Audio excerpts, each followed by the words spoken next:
You are experiencing the Knuckleheads of Liberty podcast. It is April 15th, 2026, and you are listening to the Knuckleheads of Liberty. Of course, it is also tax day, so that's kind of a horrifying day for so many of us, especially those who are liberty-minded and see that they're reaching much deeper into our pockets than they should be. But absolutely, yes. Yeah. Anyways, we're going to hit several different stories today, and pretty much all related to California.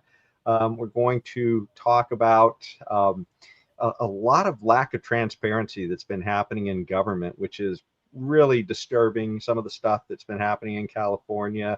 We've had this issue of NDAs, all kinds of bills that are trying to keep people from knowing stuff, which it just seems one way or another, California Democrats really don't want the people to know what's going on at the Capitol.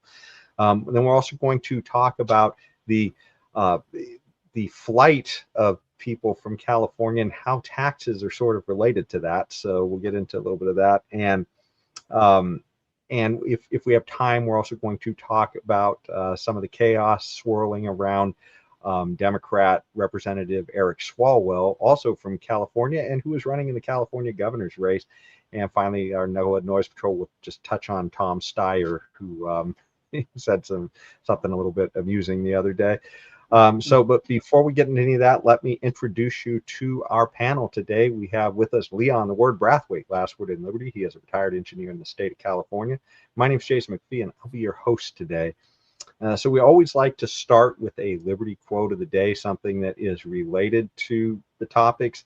And in this one, I wanted to talk about taxes, especially because today is tax day. And I just finished my taxes today, so I'm not feeling good about it at all. So let's talk about somebody who shares my view on this and somebody who's been instrumental in a lot of shaping people's views about government and taxation. And so we're going to bring up Mr. Ron Paul. He was one of the first Liberty quotes we used on this show, and it's about time to get back to him. He said, "One thing is clear. The founding fathers never intended a nation where citizens would pay nearly half of everything they earn to the government."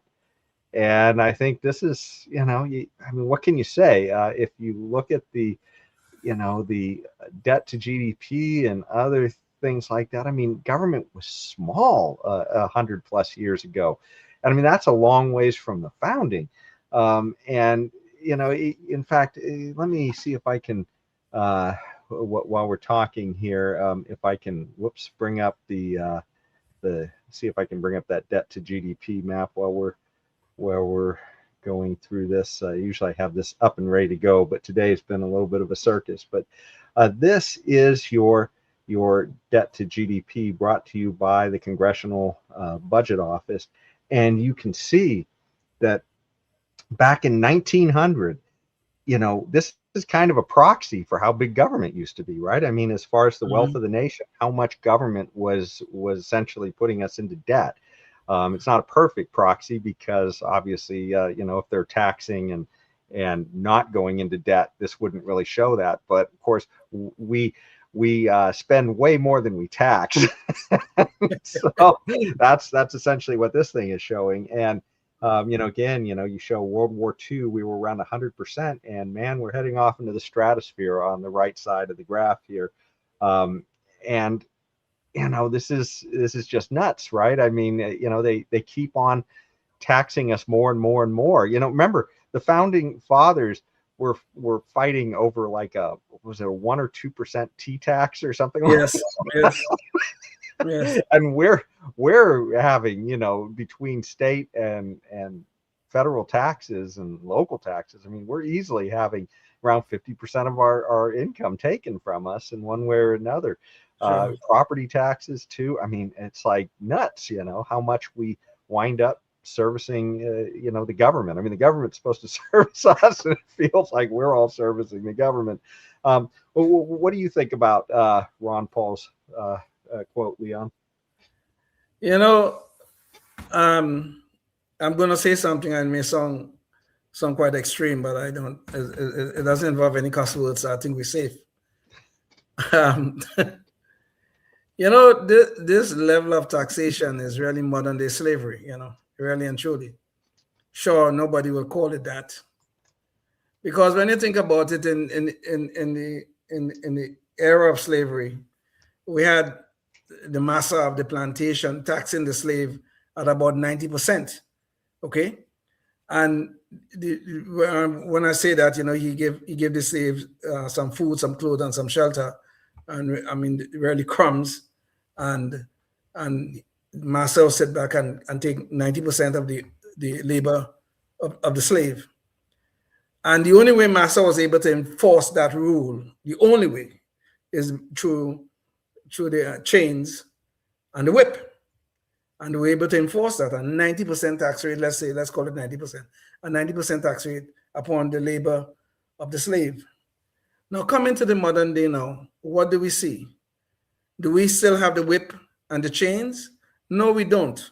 We clearly don't. But instead of the whip and the chains now, we have the IRS and jail. Because if you don't pay taxes, that's exactly where you're going to end up. So that have now taken whip the IRS and jail have taken the place of the whip and the chains from the era of slavery. And this is what is happening.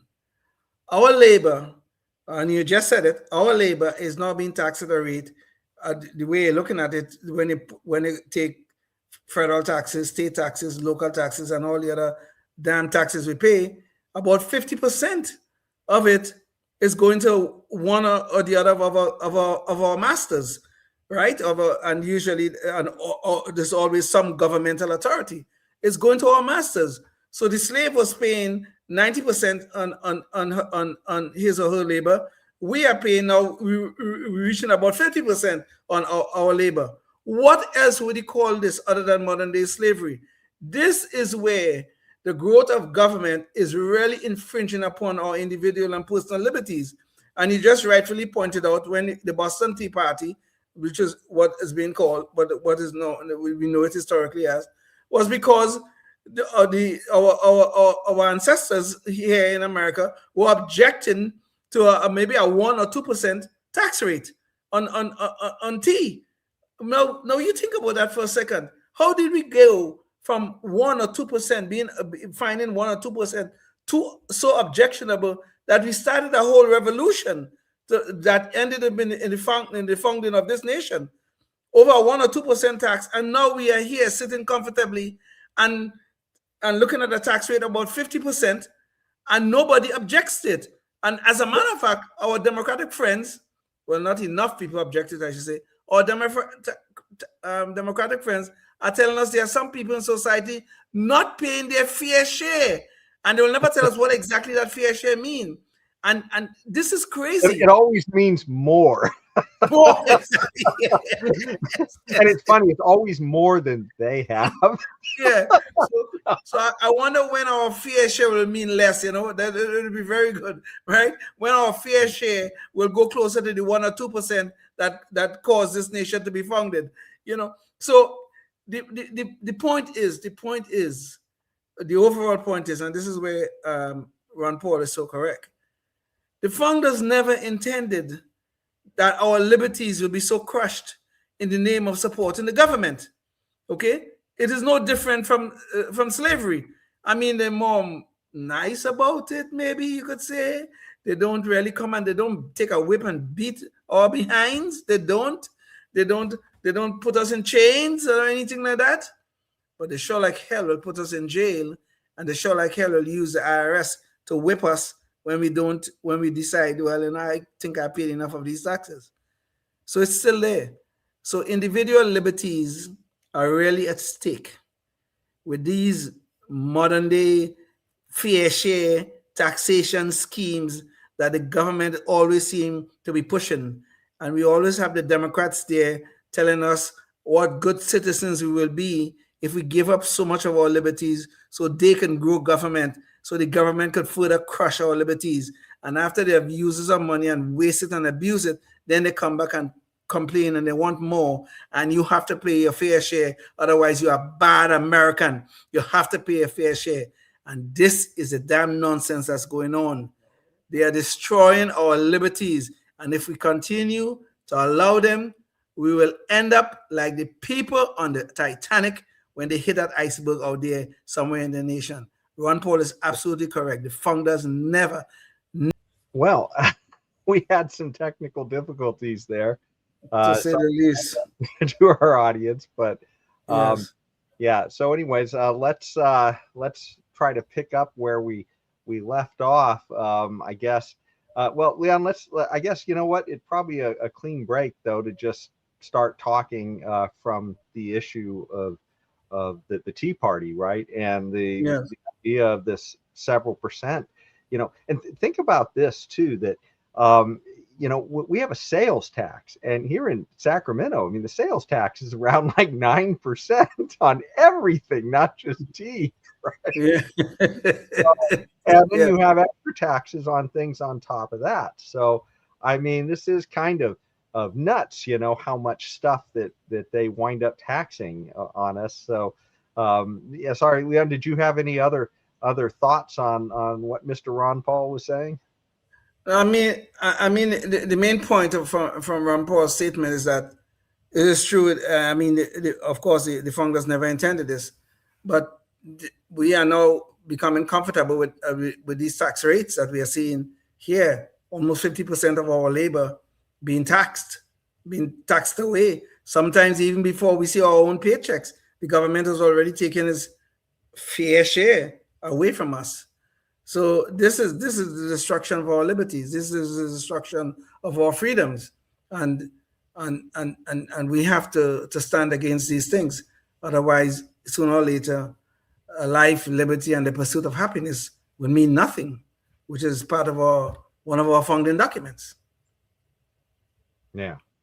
No, it's absolutely nuts the way things have changed over time, and I think we're going to see that as we get into talking about taxes first. But one of the things that seems to, I guess, make it easy for all these guys to hit us with all these taxes is most of us don't really realize what's happening.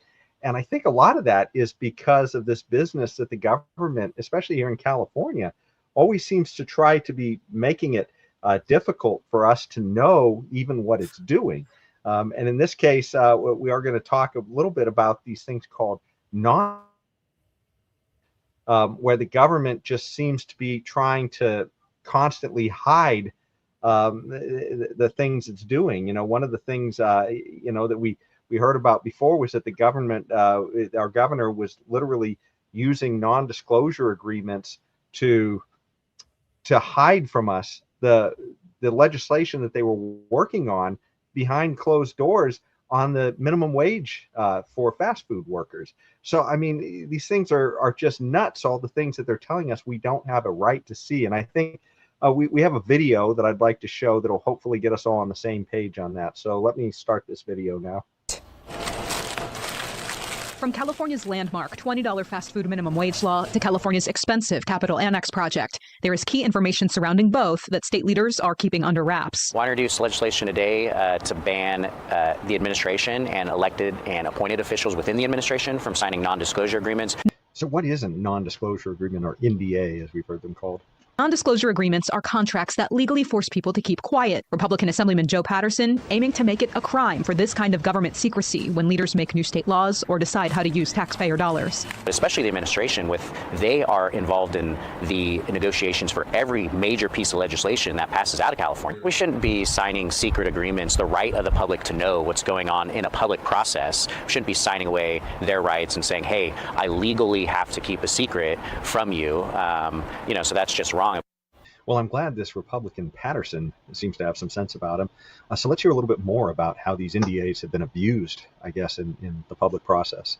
Patterson's proposal comes after KCRA 3 first reported the governor's office oversaw the use of non-disclosure agreements in the negotiations of the state's fast food labor law. The agreements, signed by major fast food corporations and leaders of the labor group, SEIU California.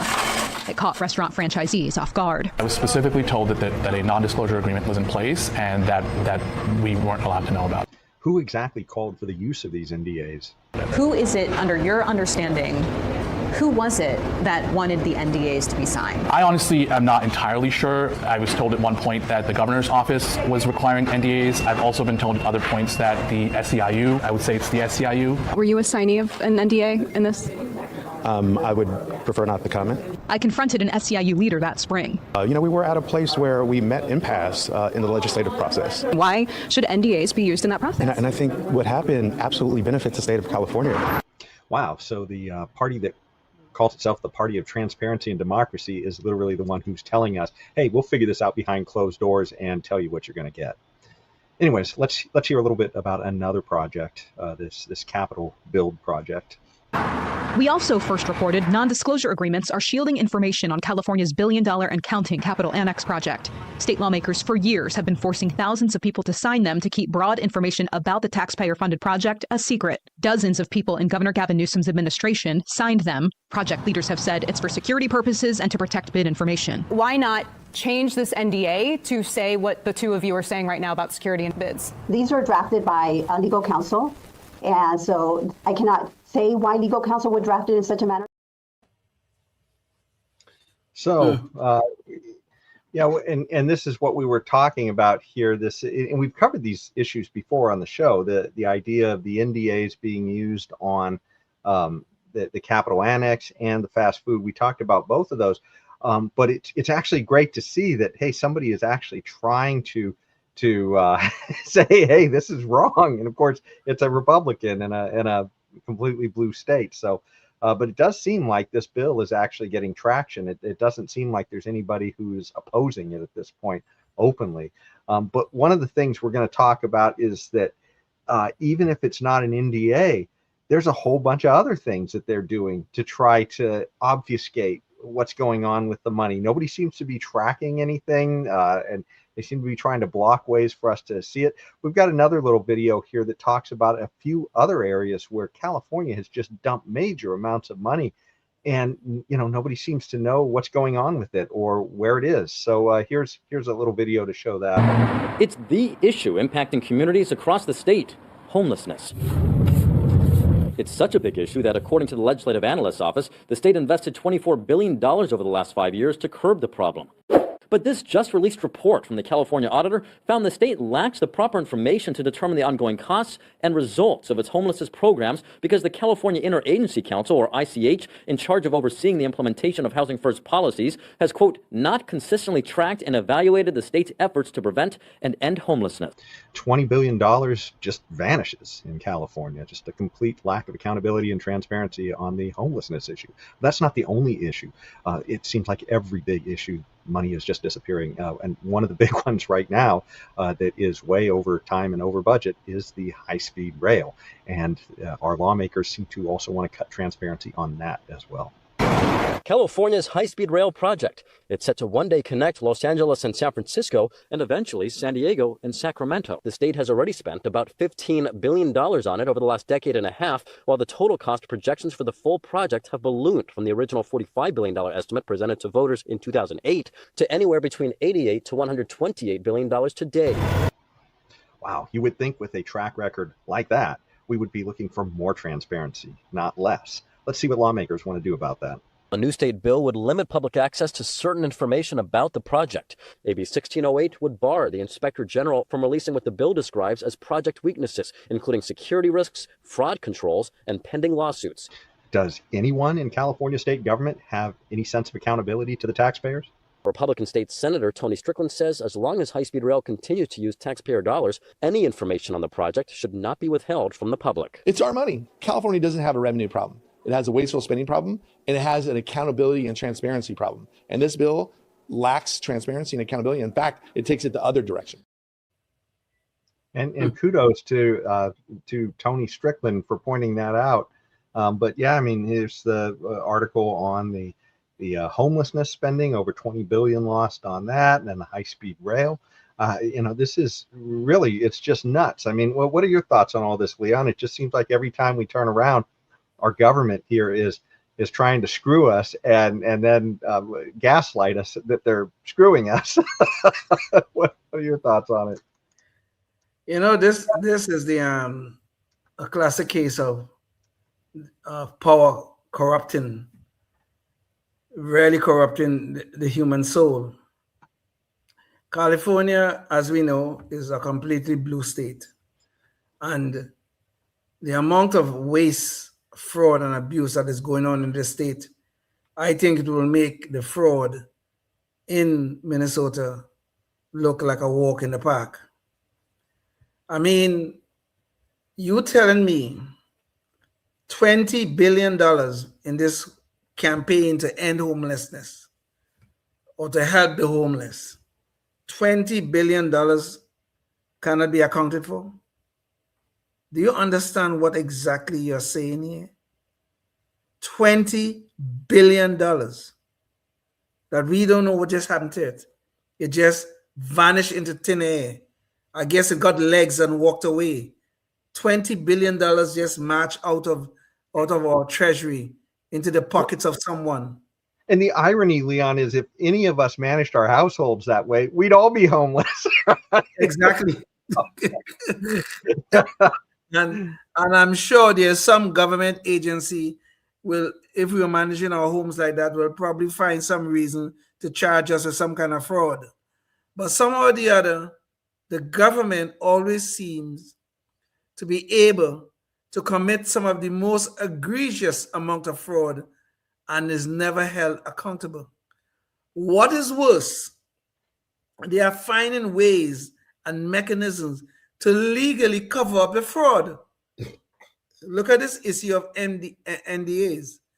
Now, these people are appropriating and spending taxpayers' dollars. That is the taxes that you and I pay. Taxpayers' dollars they are spending, and they think we should not know about it. We should not know who the money is going to. We should not know whose pocket is that money is ending up in, because it's ending up somewhere. It don't just quote unquote disappear and quote unquote unable to account for it. No, somebody, the pockets of somebody are being lined by these disappearing, these dollars that seem to just disappear from our treasury. But the whole point of all of this, though, is that government, the California government in this case, does not want transparency and they don't want accountability. And they are doing everything to waste our money and then to cover up the waste, to allow all sorts of fraud to occur with our money, and then they do everything to cover up the fraud. So right now we have Nick Shirley, who have done some great work in Minnesota to expose the fraud. He came here to California, and now he's doing the same thing, exposing fraud. He have done quite a good job so far, and he says there's a lot more to come out. I understand that guy who used to be with Project Veritas, what's his name? I can't remember. James O'Keefe, that's right. James O'Keefe is also doing some work there. But you know what the legislator is trying to do? They're trying to find ways to cover up this fraud. Leon, that's a great segue to go to showing the video that we have, and then we'll get right back to you. The people can see what it is we're talking about here. The legislature is literally trying to make it illegal to investigate their work. The government funds.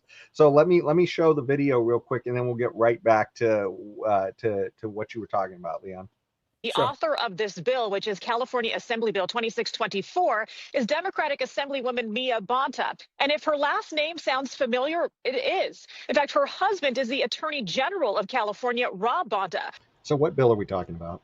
So Republicans have nicknamed this bill the Stop Nick Shirley Act, and it aims to, quote, protect the privacy and stop the harassment of those who provide services to immigrants. It would put into place restrictions around recording and posting content, including names and workplace or home addresses of those who work for these taxpayer-funded organizations. Anyone who posts these videos or photo could be subject to a $10,000 fine, jail time, and even forced to take the content down. So they're kind of dubbing this the Stop Nick Shirley Act. And who's Nick Shirley again? Well, he's the guy who literally exposed all, or brought attention to all of this fraud that was occurring in Minnesota through their state welfare schemes and all kinds of public assistance that they had going on there. Literally billions of dollars being stolen by migrants in those communities that we've talked about before on the show. And he's also, along with CBS, brought a lot of attention to the fraud that's happening in California.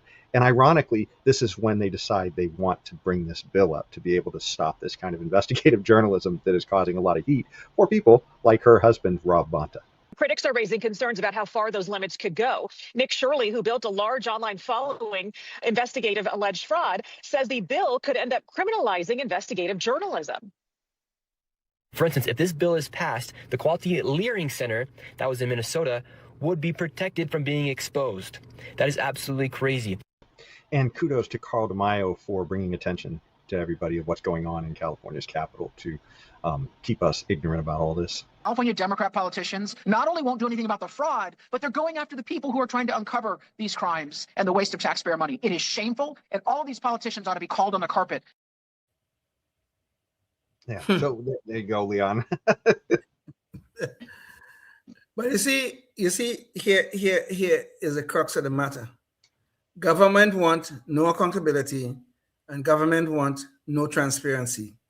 They're trying to criminalize the work of people like Nick Shirley or that guy on CBS, which I was kind of surprised about CBS, quite frankly, but it was a pleasant surprise to see they're bringing this kind of work to the forefront, this kind of fraud to the forefront. Well, Leon, I think there might be a sea change there at CBS because of Barry Weiss taking over at the national desk.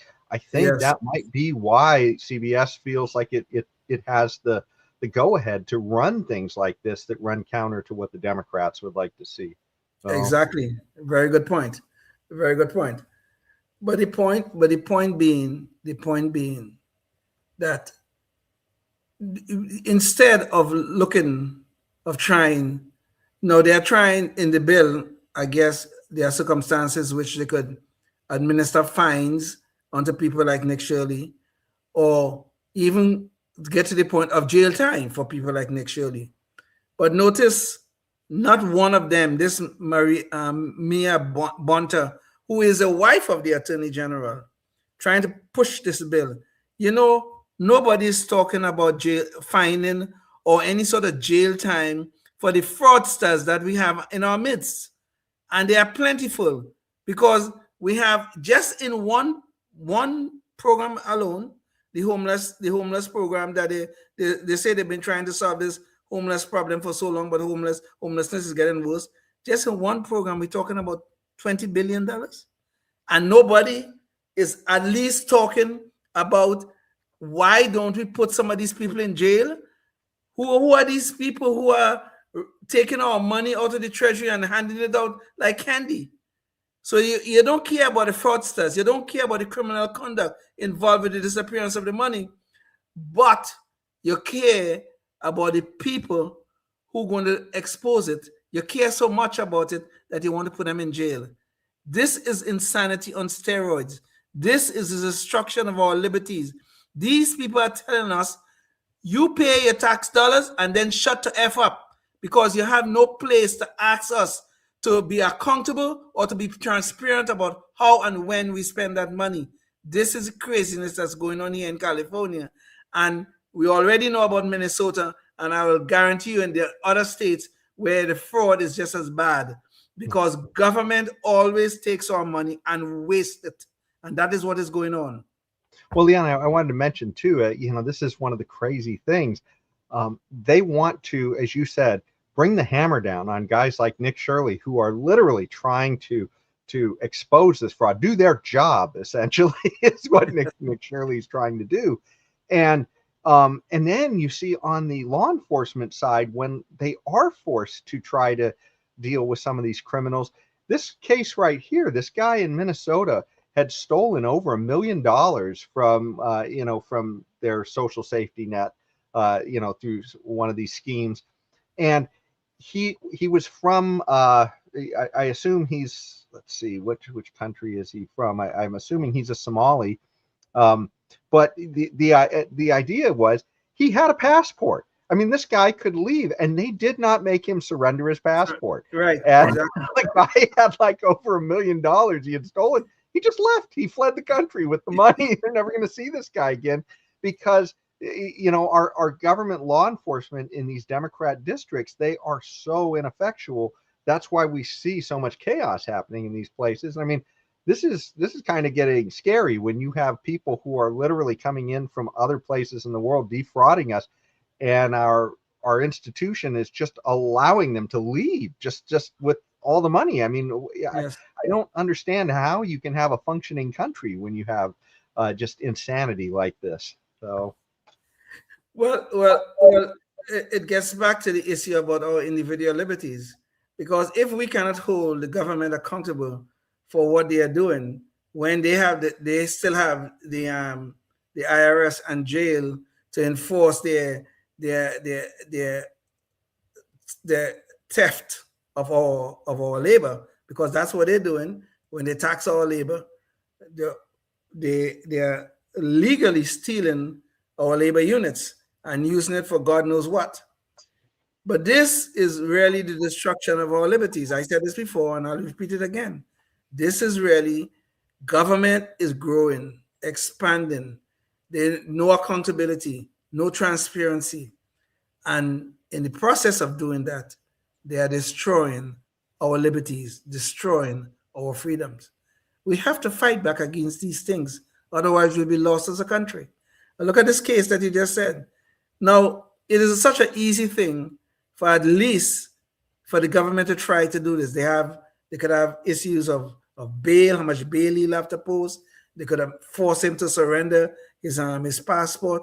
They could have tried all of these things to make sure that this person is prosecuted for what he actually did or what he's alleged to have done. They did none of that. They did none of that.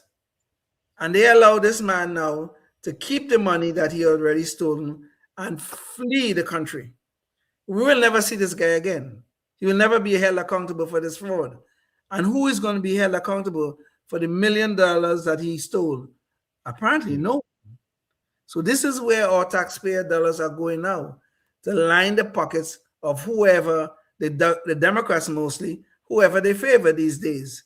We're seeing all sorts of things going on in Minnesota, all sorts of things going on here in California. And I'm sure those two states are not unique in this problem with the fraud, waste, and abuse that we are seeing with taxpayers' dollars. And this attempt to cover it up, these NDAs are unbelievable, that they will try to cover up the disasters that they have created. So we got to do something about these things. Otherwise, we'll be lost. We'll be surely lost as a nation. well, one thing that people are doing, like this guy fleeing the country, well, many people are fleeing states where all of this terrible stuff is happening. And they tend to be high tax states too, that have all these crazy policies. so it's like a double win. You run away from the crazy policy, and you get to pay less taxes when you run away. This is kind of the strategy. But let me show a little video where we're going to show, I guess, how bad this problem has been in California with respect, and it's measured literally in people moving with their feet, or at least on the wheels of U-Hauls. So let me bring up that video right here. The company has over 23,000 locations, and they say that does help us get a broader sense of migration trends. So take a look, because in the new report, U-Haul found that California once again ranked dead last in the country in its growth rankings. For the 5th straight year, the Golden State saw the largest net loss of one-way U-Haul customers leaving the state. Now, wow. So during Gavin Newsom's tenure in office, he's had 5 years straight of people fleeing the state. And U-Hauls, no doubt. And this is just nuts. It's not just people, it's also companies and wealthy individuals. I mean, these are the people who generate income. We're not talking about people who are coming over the border, looking for help. We're talking about the people who are paying the taxes to provide the help or leaving. The state's Department of Finance, which projects that fewer people will be living in California in 2060 than lived here in 2020, and it's in line with census data that shows that since 2000, California has experienced its slowest rate of growth since its formation. So what is this going to mean for the people of California? Why does any of this matter? Well, number one, economic experts say slower growth or no growth impacts having enough workers to fill job vacancies. And when it comes to political implications, California has already lost 1 seat of representation in Congress. And if the trend continues in the negative, there's the potential California could lose more representation in Congress. And I would like to say, too, that it's not simply that we are losing people. What we're losing is productive people. There's a lot of people that essentially our Democrat friends are just allowing to come in over the border. They're not coming in U-Hauls. They're coming in walking, right? and they're not bringing much with them. The people in the U-Hauls are taking stuff with them out of the state, yes. Right? Yes. And this is absolutely an unsustainable trend, and they want to offer free services as well to all the people. And I think people have just had it. If this is, when our lawmakers can see that this is what's happening in all of these places, you look at that nice blue map. Well, I guess their solution is we better have an exit tax then, so we can take as much of the stuff they're hauling in those U-Hauls before they get out of the state. So I do have a little video to show on that as well. Let me see if I can pull that one So up. major corporations, financial firms, and also people continue to relocate their headquarters or operations from high-tax states like California and New York to more business-friendly areas like Texas and Florida. The move's coming as more blue states explore these wealth and also exit taxes. Across the country, at least 10 states are now exploring or have already passed an exit or wealth tax in order to combat revenue losses from residents fleeing to lower tax areas. That includes California, New York, and Michigan. Tally up the value of your home, your cars, your furniture, your assets, your stocks, your bonds, your art, and there's a tax on that value. Well, it looks like Gavin Newsom and all the other big blue state governors seem to competing to be the best at killing the goose that laid the golden egg, just driving every company and person who's a maker or producer in their state out of the state. It's just nuts. Sandra Swirsky, founder of Integer, a government relations and advocacy firm, tells the National News Desk, among the most prominent, California's proposed Billionaire Tax Act, which would impose a one-time 5% tax on the total net worth of anyone worth over $1 billion living in the state, impacting at least 200 people. The value of these assets, of your net worth, in some cases is very easy to calculate, stocks and bonds and the like. In other cases, it's really difficult to calculate. And the math ain't mathin'. Washington State, who just passed a 9.9% tax on incomes over $1 million. The bill's passage coming around the same time, Starbucks CEO Howard Schultz, who has an estimated net worth of over $3 billion, announced his move to Florida. Not just move himself down to Florida, but he's moving his entire company, Starbucks, out of the state of Washington. That's huge. So Starbucks moving out of Washington, and we had a similar thing. In-N-Out Burger moved to Tennessee out of California. Now this is, these blue states are just killing it. JP Morgan Chase CEO Jamie Dimon taking a swing at New York City officials this week, saying high taxes are causing a surge of businesses to leave the Big Apple. Quote, the truth is that while New York City has much going for, particularly for financial companies, it also has the highest city and state corporate taxes and the highest individual income and state taxes. Thoughts Dimon echoed about a week ago. All you have to do is look at California versus Nevada, New York versus Florida, and there's a huge exodus taking place. This all reminds me of the Kurt Russell movies, Escape from New York and Escape from LA, how prescient those movies seem now. They'd taken those cities and they just destroyed them. I think in New York, they turned it into a prison, and I can't remember what the issue was in LA, but of course the poster just shows fire. And I mean, this was made, 20 years ago. I mean, how prescient that this is the kind of stuff driving people away from these blue states. While New York Governor Kathy Hochul acknowledging that the state's tax base has been heavily impacted by an exodus to low-tax states, urging wealthier residents to come back. I need people who are high net worth to support the generous social programs that we want to have in our state. But maybe the first step should be go down to Palm Beach and see who we can bring back home, because our tax base has been eroded. The irony here is Kathy Hochul actually told these people to get lost if they didn't want to be part of her big blue utopia, and now she wants them all back. But let's see what the numbers, what this all adds up to. Now, according to the most recent IRS service data from 2022 to 2023, due to migration from blue to red states, California lost just under $12 billion and New York $9.9 billion, while Florida gained $20.5 billion and Texas $5.5 billion. A researcher also finding a massive population shift with data showing from 2024 to 2025, California lost nearly 230,000 residents.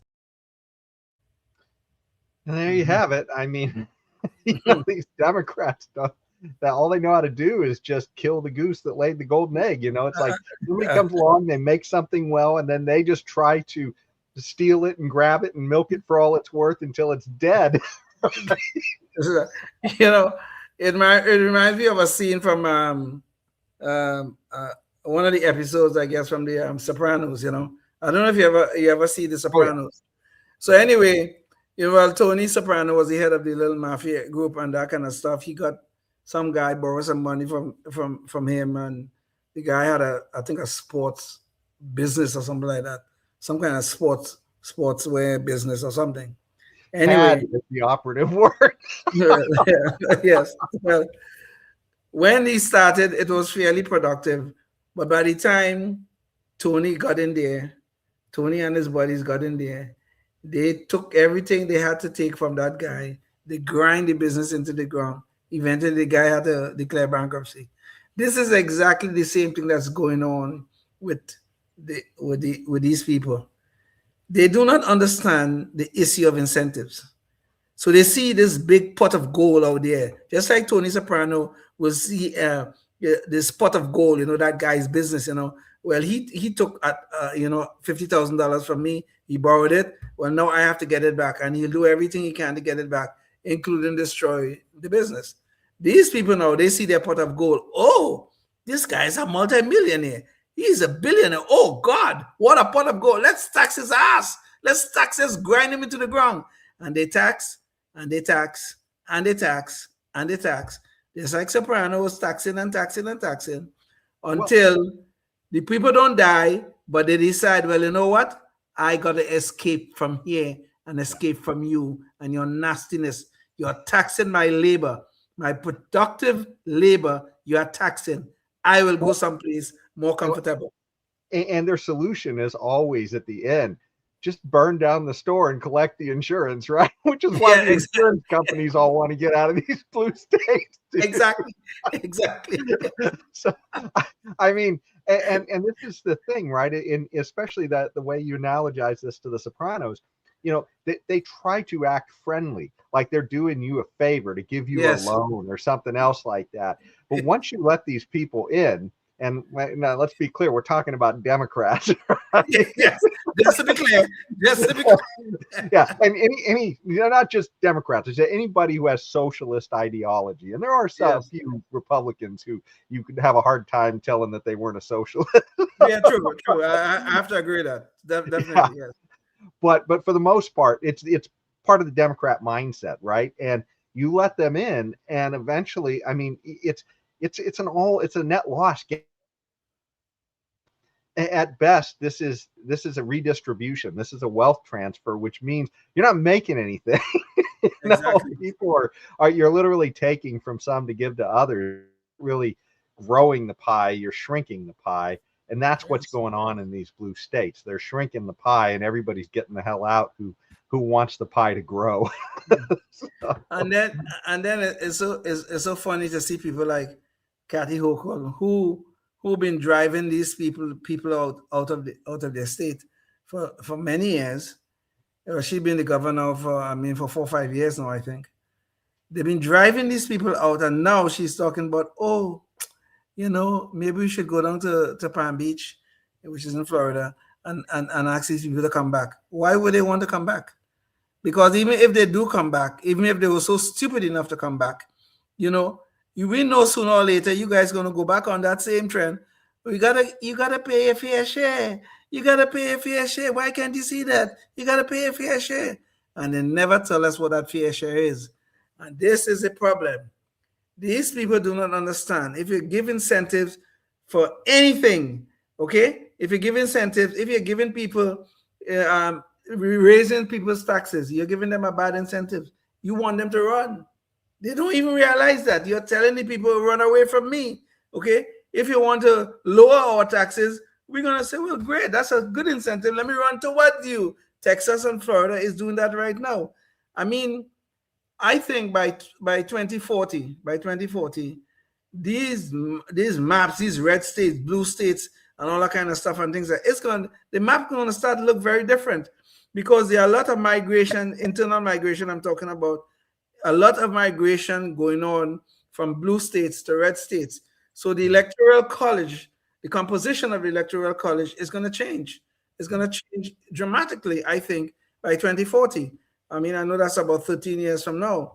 We're already seeing some effects because, as one of your videos show, a reporter spoke about the fact that California have already lost one seat in Congress. That's one electoral vote they have actually lost. So imagine that we go out 13 years. If these trends continue, you could see a lot more loss from California, Illinois, New York, and they're all going to give it up towards the red states like Florida, Texas, Tennessee, and others. So this map is going to start looking different. It's going to start affecting the electoral college, and hopefully the Republicans will remain halfway sane, and they will benefit from it.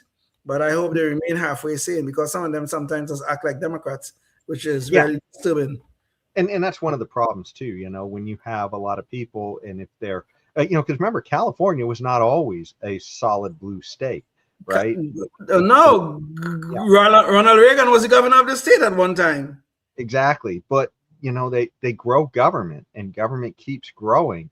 And over time, you have more and more people relying on government for things. And that just naturally tends to make people flip and vote blue, because if you are working for government, or if you have contracts that are dependent upon government for some reason, like you're servicing government, or maybe you get some benefit from government because of a DEI thing, or some other type of distortion that they're creating, you don't want that to go away. You start relying on that, and you're not sure how you change your business model at some point if those things go away. And so the government just keeps growing and growing, and everybody starts becoming Democrats. And I think that's the thing. So you people who are living in these red states, the biggest thing I can tell you is, don't let government grow. Keep it in a tight little box, because man, if you let that thing grow, it is like cancer.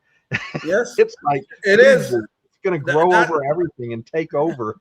And that's what we're seeing in all of these blue states. So, and it looked like this cancer. You saw. I like that word in relation to this. This cancer have grown so much; it infects so much part of the body politics in some of these blue states. They seem like they're incapable of changing it. I don't know how the citizens of here in California, in Illinois, in New York, how they don't see this, how they don't, that this cancer is destroying us. Well, I think they're all victims of their cult ideology, and they learn it in schools. I mean, you got to realize, a lot of us who are learning this ideas of, maybe these more sophisticated economic ideas or libertarian ideals or any of these others, we didn't learn that in school. We didn't learn that when we were young. It took till we got older and started reading something other than the socialist garbage that they were handing us in the schools.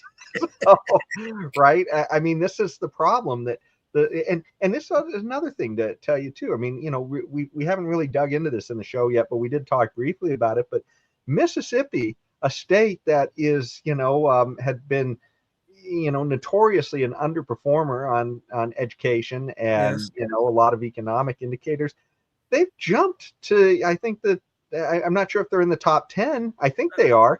Yes, I believe that is correct. They are now in the top 10 in terms of K-12 education. Yeah, whereas California is in the bottom 5, I think, on education, right? I mean, this is nuts, and it's all because this terrible socialist ideology where they don't allow competition, and they think that they have the best ideas from the top down. But I did want to just draw the attention of any of our viewers to this map that I'm showing on the screen. And this particular one is one that Fox showed of all of the states that had either or were trying to have a wealth tax or an exit tax. And so you can see the usual suspects here. There's California, and they've been, trying to get an exit tax for a while, and they are trying to get a wealth tax on this next ballot, which is why a lot of billionaires are taking off.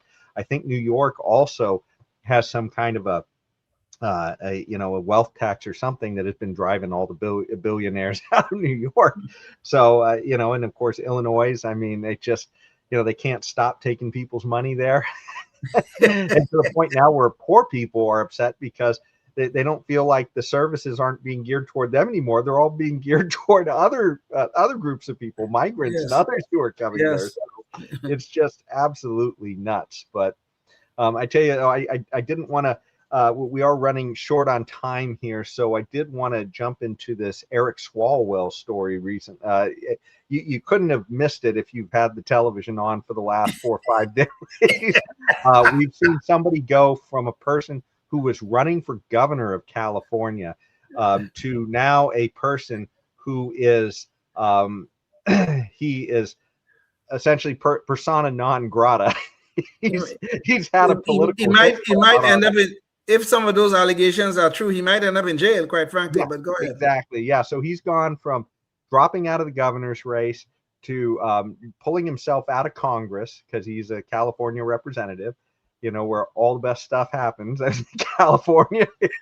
and then he wound up having allegations that it wasn't just sleeping around and lying to constituents and stuff, but now there's actual allegations of forcible rape that he's having to deal with. And it is funny that some of the I'll go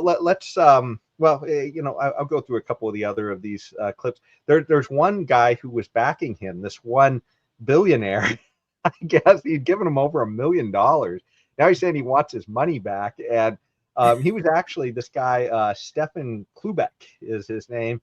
And he's been a Democrat, I guess. And he was claiming he was, he was actually thinking of running for governor. And then he dropped out and started backing Swalwell. And what he said recently is he says, "I am no longer supporting Eric." The Diamond Resorts founder told the outlet, he says, "Effing tell everyone I'm a libertarian. F you, Democrat Party. I'm a libertarian now." And on some of the other interviews, he's calling himself a libertarian Republican. So whatever. He just doesn't want to be associated with the Democrat Party anymore, even though he lives in California. That's how bad it is. Because most people in California, especially if you're in a big city, they don't want to identify as a Republican. Why? I don't know. I mean, I guess it's because they're trying to fit in with their cult. But I mean, it's like the disaster that the Democrats are becoming. It's just, why would you want to say anybody a Democrat?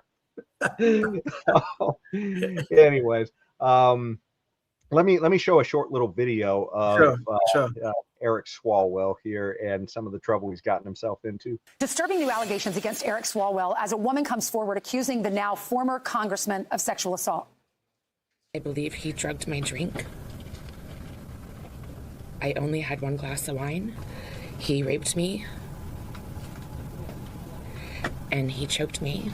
The Los Angeles County Sheriff's Department says the Special Victims Bureau is investigating the case. Fox News contributor and Professor Jonathan Turley says that Swalwell's enablers knew the truth and protected him anyway. And he joins us now.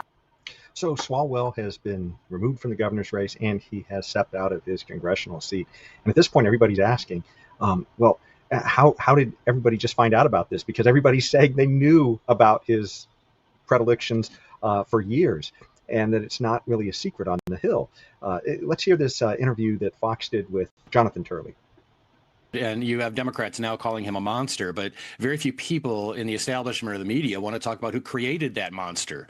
And the fingerprints are rather obvious. I would include in that list Nancy Pelosi. He actually cited Pelosi as his mentor. She was the one who rescued him. And in 2020, when the Fang scandal came out, where he's accused of having an affair with a accused Chinese spy, it was Pelosi that intervened and said, "I have no concerns about Eric Swalwell." When people said, at least take him off the House Intel Committee, she said no. She actually intervened and said he's going to stay on that committee.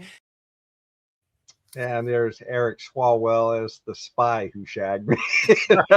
Bang, bang. I mean, this meme was going around, like, as Jonathan Turley said, like 5 years ago.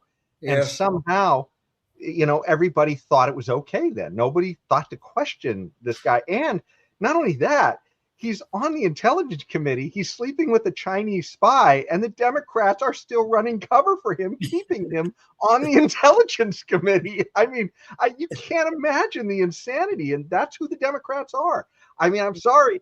I used to be somebody who used to be able to say, hey, I see that there's some things that the Democrats are right about and some things that the Republicans are right about, and both of them are wrong about it. Okay, I still think that about the Republicans. There's some things right about and some things are wrong. There's nothing that the Democrats are right about anymore. I mean, I'm with Stephen Kluberg here, or Klubeck. That's the Democrats. I mean, there's nothing redeeming about these people anymore. None whatsoever. Eric Swalwell is a representation of the insanity that is going on in this country, and with this selective exposure of politicians, and that's what's going on with the media. These selective exposures. Now, many years ago, I've heard rumors about him and some of the things that he got involved with. But when it was disclosed that Eric Swalwell was sleeping with a Chinese spy, Fang Fan or Christine or whatever the hell her name is, he said on national TV, he said, well, I was never accused of a crime, blah, blah, blah, that kind of stuff. He said on national TV that once he found out who she was, he helped get her out of the country.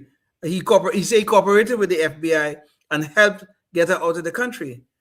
Now that we have all these allegations against him, I want to know what he meant by that.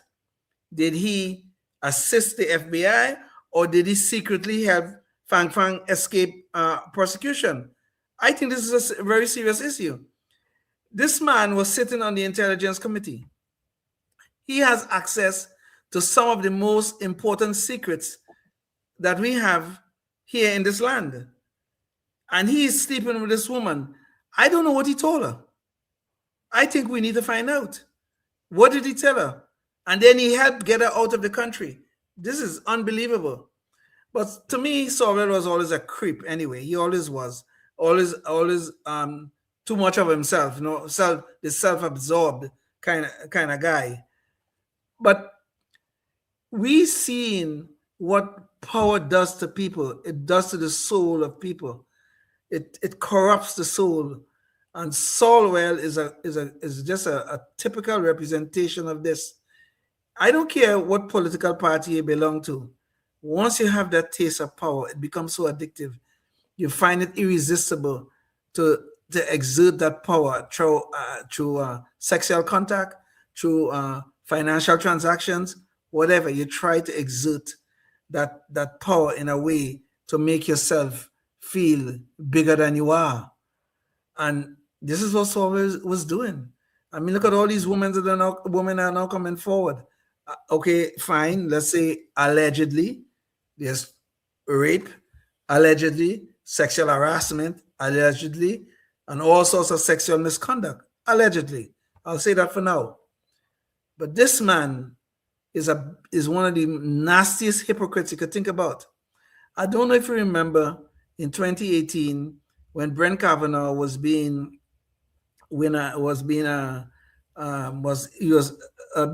nomination, and then he was going through the confirmation hearings. And during the confirmation hearings, the Democrats came up with their well-known playbook. They tried to use it against Clarence Thomas. It was unsuccessful, but the woman became very famous, Anita Hill. And then here they came. Kavanaugh was getting on. Trump nominated him. Here came the playbook again. Somebody's accusing Kavanaugh of sexual misconduct. Somebody's accusing him of. And here's the thing too, just to remind people with Kavanaugh, this was somebody from his teenage years, I believe. Exactly. Who was claiming that they couldn't remember who was there. They couldn't at the house because it was a party. Apparently, they couldn't remember where the house was. Right. Remember what month it happened. They couldn't remember any of the details, and yet Democrats all said about this Christy Blasey Ford. But anyways, that's close. We shouldn't even know her name. I mean, she's just some creep who came out of the woodwork to accuse exactly. Somebody, but Democrats said, well, she's got a degree and she's so credible. Yes. Somebody who literally can't remember any of the details of the crime they're committing or they're accusing somebody of. Now, in the case of Swalwell, I mean, they knew he was running around sleeping with all these people, including a spy. And there was talk too about how he was pressuring people who worked under him as subordinates, right? Yes. Big issue with Bill Clinton as well. So, yeah. And with Bill Clinton, it was apparently only one while he was president, right? Swalwell, it sounds like this was a somewhat regular thing. So he sounded like he was a serial predator. The way I mean, if these allegations are true, and they sure look like it, he sounds like he's a serial predator. I mean, this man truly belongs in prison if these things are true. I mean, but during the Kavanaugh thing, Swalwell was one of these people who was out there talking about, oh, Kavanaugh is this and Kavanaugh have to be have to pay and have to be accountable. We need transparency and on and on. There are a bunch of clips about him taking the lead of what should happen with Kavanaugh and all that kind of stuff and things like that. While this man has this dirtiness in his past. And what is even worse about this man's reputation was well known in Washington, D.C. That means it was well known among the mainstream media, all those mouthpieces for the Democratic Party. It was well known, and not a single word of it. Not a single word. They covered it up. Just like how they covered up for Biden, okay? Oh, Biden is as sharp as a tack. Can't you see that? And all those videos out there of Biden fumbling and mumbling himself, those are just deep fakes. Don't get those are deep fakes or fake cheap fakes or whatever the hell they wanted to call it. They covered it up. Now that Kavanaugh now is a little bit, now he's a liability now. Now you hear them talking about it. And most of them talking about, oh, we didn't know about this. No, we didn't know about this. Well, just like that was well, you speak about dirtiness of his past, and this is really leaving quite a turd in the punch bowl for the Democrats right now, having to deal with this. And speaking of this kind of, this lingering stench in his past, I did want to bring up this one crazy incident he was involved in that I don't think I'm not sure if he'll ever quite live it down. But there was an incident called Fartgate where he was on an interview. And well, I better just show you the video so that you can actually see what happened here. Who were on the phone listening to the president talk about this swap of dirt for U.S. military aid. Chris, so far, the evidence is uncontradicted that the president used taxpayer dollars to ask the Ukrainians to help him cheat an election. And the complaint that I've heard from Republicans all last week was that you don't have anyone who heard the call. I don't know if you heard that, but I heard it. Right. And that became known as Fartgate, and it caused all kinds of, I guess, speculation about, well, was it Chris Matthews or was it Eric Swalwell? But if you looked at Eric Swalwell's face, looked pretty uneasy during. Yes. I think he was probably under a lot of pressure,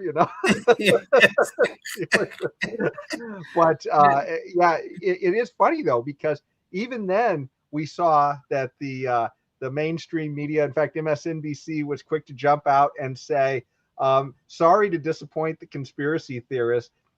It was a mug scraping across the desk. Even there, the fake news media came in. They tried to gaslight us on what happened there on the anytime you see somebody with a D next to their name, you could always count on the mainstream media to get out there and defend them. You know, you could always count on that. This is like their stated mission in life. Let's defend the Democrats. Yeah. Well, anyways, that was. But you know, it's funny though. Like the turd in the punch bowl that he's left. You know, now the Democrats are scrambling because he wasn't really the front runner, but he was kind of the front runner around Democrats. There were several of them that were tied with 10%, but he looked like a real favorite in the sense that he had the unions behind him. So, you know, and now the unions are scrambling for who they're going to support. I think they're starting to line up behind Steyer, which that kind of, you know, brings us up, you know, on another story here, because now he is potentially the front runner that's coming up. And it was kind of funny what happened in an interview with him the other day. Let me just bring it up so we can find out, you know, what kind of governor he's going to be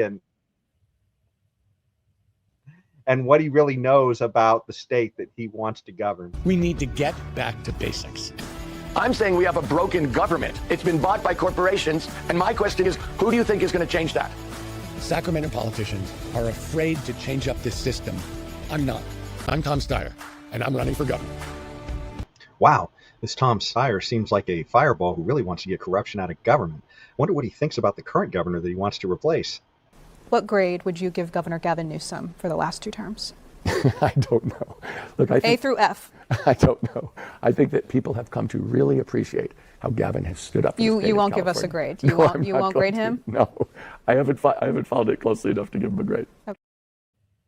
This guy is such a slimer. I mean, I can't believe it. He's sitting there running ads about how he wants to bring the corruption out of government, which means he thinks there's corruption in government, right? I mean, why are you running on get the corruption out of government? We've talked about all these stories of corruption in government, about the crazy ways the Democrats are running the state and trying to hide stuff from people. And so she asked him, well, what do you think about the current governor? You know, the one who's driving all the people out of the state. He's like, I haven't really been following it. Yeah. Is that I'm sorry. crazy? He's indicted himself with that one thing. You know he's a slimer who's going to lie his ass off once he gets into the governorship, if he gets in there. So, but look at his ad. You know, if you want to get the story of this man, it's just to look at his ad. He said the government have all been bought up by the corporations. Okay. Let's accept your premise for the time being. So if the corporations is handing out money to quote unquote to buy up the government or the administration or whatever word you want to use, so who is on the receiving end of those big payments that the corporations were paying? Who is on the receiving end of that? And Tom, because if they bought it up, somebody have to be receiving the cash, right? Tom, would you want to tell us that? But now here you have the slime boy now. The slime boy now, he can't grade the governor, even though his ad is saying that the administration or the government, the California government, is all being bought by the corporations. Okay, that's what the ad is saying. So who is the receiving end? Is Gavin at the receiving end of this buyout, or is who our lieutenant governor? Who exactly? And Leon, notice it's a Democrat monopoly. I mean, exactly. It's not one that can point to somebody else and say, hey, that guy over there or this guy over here did it. They're the gang who's in control. Exactly. There's nobody else to point to here, right? And he's saying, I haven't seen anything that it's like Kamala when she was asked about Biden. What would you do differently? I really can't think of a thing. I can't think of a thing. I'm probably the one line that if any line cost her the election, that line probably cost her the election, because there's a lot of talk that was one of the biggest things that really sank Kamala's campaign, and I think so too, to be honest. I mean, she was in friendly territory on The View. I mean, I don't want to change subject here, but she was in friendly territory, and you know, and that fool Sonny Hasten threw a softball question at her. I mean, God, she could have jumped in there with almost anything and they would have been talking about how wonderful she is. But Kamala, you know, that empty-headed little piece of food who wanted to be president, said, well, I can't really think about anything. Really? Even the disaster in Afghanistan that we went through, you would not have done that differently, Kamala? Really? Okay.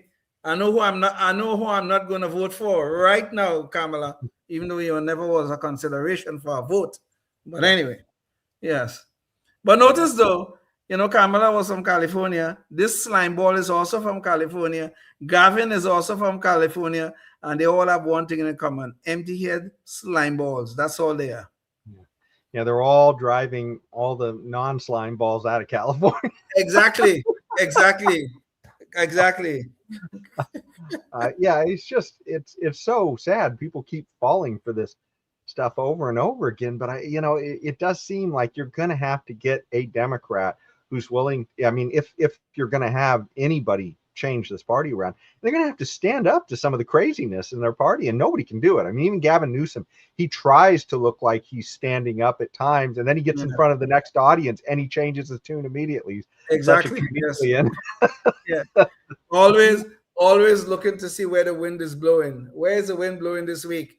Let me see what I can say that will please somebody. Oh God, Lord help us with these people.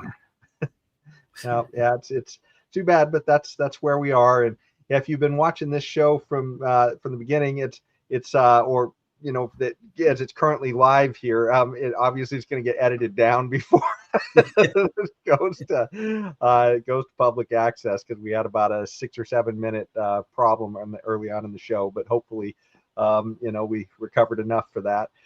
But anyways, I guess that's pretty much our show for tonight. Leanne, you have any last thoughts for the audience? Or well, I want to go back to the beginning, where with Ron Paul's statement of the intent of the founders. And I totally agree that the founders never intended for us to be living under this tyranny, the tyranny of the IRS and jail, where our liberties and our freedoms are being taken away in the name of paying our fair share to the government. Government has now become our new master. And instead of they serving us, we are now supposed to serve them. This is the destruction of our liberties. And this is the destruction of our nation. We have to get back to a place where life, liberty, and the pursuit of happiness really means what it says. And I totally agree with Ron Paul. Well, and I did want to give a shout out before next week, our show next week. We're going to be interviewing the new Libertarian team here in Sacramento. So that's headed by John Ward. So we're going to talk to a couple folks from the Libertarian Party here just to see what their vision is going forward. And hey, who knows what it takes to get a Libertarian, anywhere in office here. Yes. I don't know, but maybe we'll find out some of the secret sauce that they're going to experiment with here. Indeed. So, but anyways, before our next show, think about what you can be doing in your community to move the ball for liberty.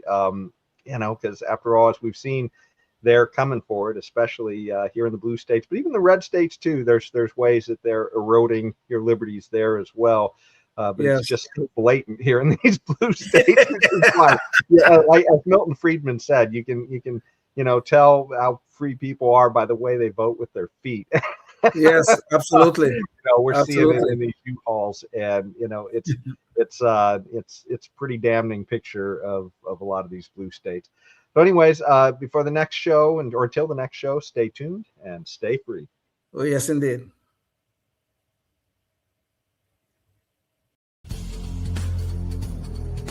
Life, liberty, and the pursuit of happiness, always and forever. Thank you for listening to the Knuckleheads of Liberty podcast. Find us on Facebook, Rumble, YouTube, your favorite podcast network, and at knuckleheadsofliberty.com.